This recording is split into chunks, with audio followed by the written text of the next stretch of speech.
My mom knows when someone is gonna die.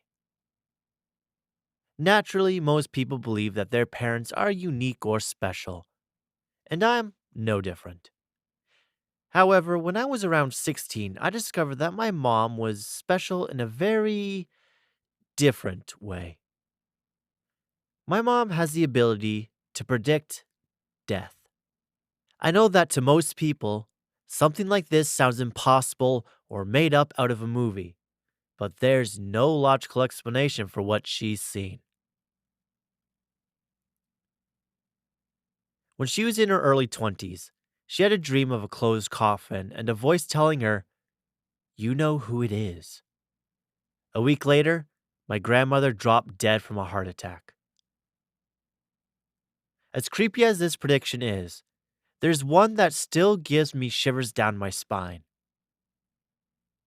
One day, a friend introduced her to a cousin of theirs who had just given birth to a newborn baby. The night after they all got dinner together, my mother had a dream. In the dream, she saw a baby lying on its back, smiling and giggling. Suddenly, a large hand began to slowly wrap its fingers around the infant's neck. My mother awoke in a panic, unable to get the dream off her mind. To her horror, she received a terrible phone call. The newborn baby she had met only days before had died. When my mother asked how, her heart dropped. The child was strangled to death by its father. The dream she had the night before wasn't just a random nightmare or her brain playing tricks on her. It was yet another premonition, the second one she had since my grandmother. Though this story happened years ago, my mother's spine chilling ability still hasn't stopped.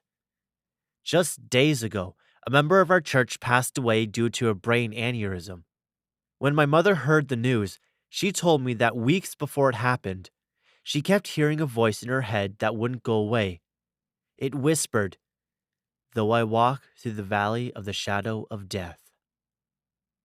If you found this story scary, make sure to leave a sub and a comment. But do you think you could handle the next story? I think I met a spirit residing in a mental institution.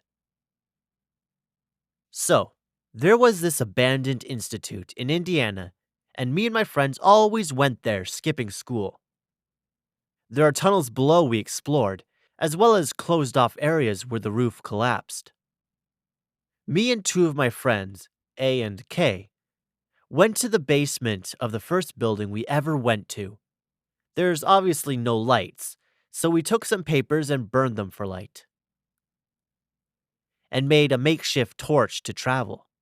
When we were done exploring the tunnels, we went back to the stairwell area where the room next to it had the fire.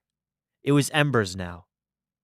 The room was covered in stacks of paper and metal shelves, so I get this idea to do a low kick to the embers and make a flashy, cool looking kick through the embers.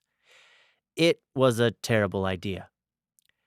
A called it the Ken Firestarter kick, because I kicked the embers and they immediately engulfed the papers behind in flames. It was a big fire that happened literally in an instant. So we ran upstairs and explored maybe 10 more minutes. Then Kay says, "Dude, we gotta bounce," and points outside. The smoke was very dark, and there was a lot.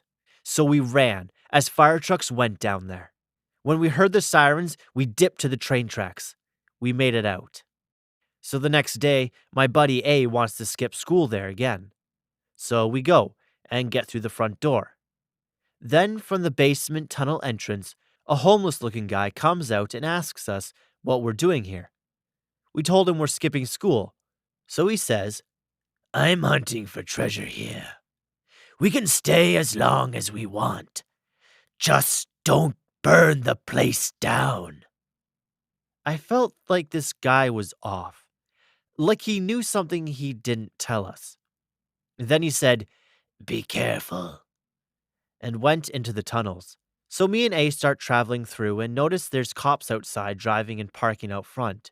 So we panicked and went to the roof. Then, when another showed, we went to the tunnels. We never saw the guy again.